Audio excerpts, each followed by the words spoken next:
പോകുന്നത് നെറ്റ്വർക്ക് ഡിവൈസസിനെ കുറിച്ചിട്ടാണ്.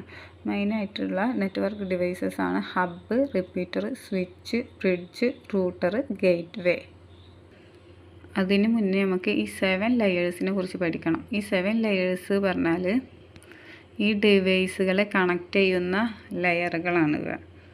അതിൽ ഒന്നാമത്തേതാണ് ഫിസിക്കൽ, രണ്ടാമത്തെ ലെയറാണ് ഡാറ്റ ലിങ്ക്, മൂന്നാമത്തേതാണ് നെറ്റ്വർക്കിംഗ്, നാലാമത്തെ ട്രാൻസ്പോർട്ട്, അഞ്ചാമത്തെ സെക്ഷൻ, ആറാമത്തെ പ്രസൻറ്റേഷൻ, ഏഴാമത്തെ ആപ്ലിക്കേഷൻ. ഒന്നാമത്തെ ലെയറിനെ ഫിസിക്കൽ എന്നല്ലേ പറയാം. അത് അൺഇൻ്റലിജൻ്റ് ആയിട്ടാണ്. അതിനെ കുറിച്ചിട്ട് ഞാൻ മറ്റേ ഡിവൈസിനെ കുറിച്ച് പറയുമ്പോൾ അതിനെക്കുറിച്ച് പറയാം. രണ്ടാമത്തെ പറയുമ്പോൾ മാക് അഡ്രസ്സ് വെച്ചിട്ടാണ് ഡാറ്റ ലിങ്ക് വരുന്നത്. മൂന്നാമത്തത് IP അഡ്രസ്സ് യൂസ് ചെയ്തിട്ടാണ്. ഇനി നമുക്ക് ഡാറ്റ ഡിവൈസിലേക്ക് പോവാം. ഹബ്ബ് പറഞ്ഞാൽ നേരത്തെ പറഞ്ഞല്ലോ ലെയറുകളുണ്ടല്ലോ, അതിൽ ഫസ്റ്റത്തെ ലെയറിൽ വരുന്നതാണ്. അതായത് അതിൽ ഫസ്റ്റത്തെ ലെയറിന് IP അഡ്രസ്സ് ഇല്ല, മാക് അഡ്രസ്സുകളില്ല. അത് പറഞ്ഞാൽ ഒരു ഡാറ്റ കൊടുത്തിട്ടുണ്ടെങ്കിൽ എല്ലാ ഉപകരണങ്ങളിലേക്കും ഒപ്പം എത്തിക്കും. അത് ബിറ്റുകളായിട്ടാണ് അയക്കുന്നത്. അവിടെ മാക് അഡ്രസ്സ് ഇല്ല, IP അഡ്രസ്സ് ഇല്ല.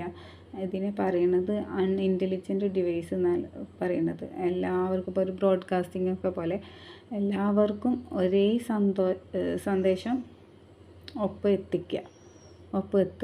അങ്ങനെ അഡ്രസ്സൊന്നും വായിക്കാതെയാണ് എത്തിക്കുന്നത്. എല്ലാവർക്കും ഒരേ സമയത്ത് എത്തിക്കുക. അതാണ് ഫിസിക്കൽ ഫസ്റ്റത്തെ ലെയറിൽ വരുന്നതാണ്. ഇനി രണ്ടാമത്തെ വരുന്നതാണ് റിപ്പീറ്റർ.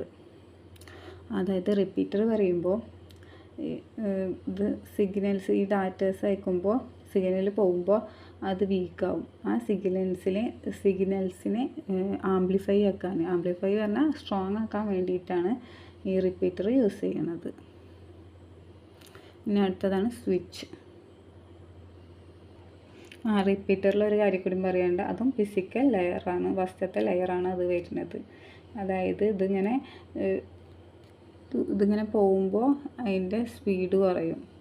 അതിനെ സ്ട്രോങ് ആക്കാൻ വേണ്ടിയിട്ടാണ് ഈ റിപ്പീറ്റർ യൂസ് ചെയ്യുന്നത്. ഇനി മൂന്നാമത്തതാണ് സ്വിച്ച്. ഈ സ്വിച്ച് പറഞ്ഞാൽ നേരത്തെ പറഞ്ഞല്ലോ 7 ലെയേഴ്സ്, അതിൽ രണ്ടാമത്തേൽ ഡാറ്റ ലിങ്കിൽ വരുന്നതാണ്. അതായത് ഇത് മാക് അഡ്രസ്സാണ് ഇവിടെ. അതായത് മാക് അഡ്രസ്സ് ഇതാക്കിയിട്ട് ശരിയായ അഡ്രസ്സ് യൂസ് ചെയ്തിട്ട് ശരിയായ ഏതിൽക്കാണ് അയക്കേണ്ടത് അത് കറക്റ്റായിട്ട് അയക്കാൻ പറ്റും. അവർ ടാർഗറ്റ് ചെയ്ത സ്ഥലം ഉണ്ടല്ലോ, അവർക്ക് കറക്റ്റായിട്ട് എത്തിക്കാൻ പറ്റും. അതുകൊണ്ട് തന്നെ ഇതിനെ ഇൻ്റലിജൻറ്റ് ഡിവൈസ് എന്നാണ് പറയുന്നത്. അടുത്തതാണ് ബ്രിഡ്ജ്. പറഞ്ഞാൽ 2 ലാനുകൾ, ഇപ്പോൾ നമ്മൾ ഒരു ബ്രിഡ്ജിൻ്റെ അപ്പുറത്തും ഇപ്പുറത്തും അങ്ങനെ വിചാരിച്ചാൽ മതി. അപ്പുറത്തും അതുപോലെ ഒരു ലാൻ 1 ഉണ്ട്, ലാൻ 2 എന്ന് വിചാരിക്കുക. അപ്പോൾ ബ്രിഡ്ജിൻ്റെ ഇവ തമ്മിൽ ബന്ധിപ്പിക്കുന്നതാണ്. ഇവിടെ ഒരേ നെറ്റ്വർക്ക്സാണ്. ഇപ്പോൾ ലാൻ ആണെങ്കിൽ അതേ സൈഡിൽ, അപ്പുറത്തെ സൈഡിൽ ലാൻ തന്നെ. അങ്ങനെ അവ തമ്മിൽ ബന്ധിപ്പിക്കുന്നതിനാണ് ബ്രിഡ്ജ് എന്ന് പറയുന്നത്. ഇവിടെ മാക് അഡ്രസ്സ് തന്നെയാണ് ഇവിടെ വരിക.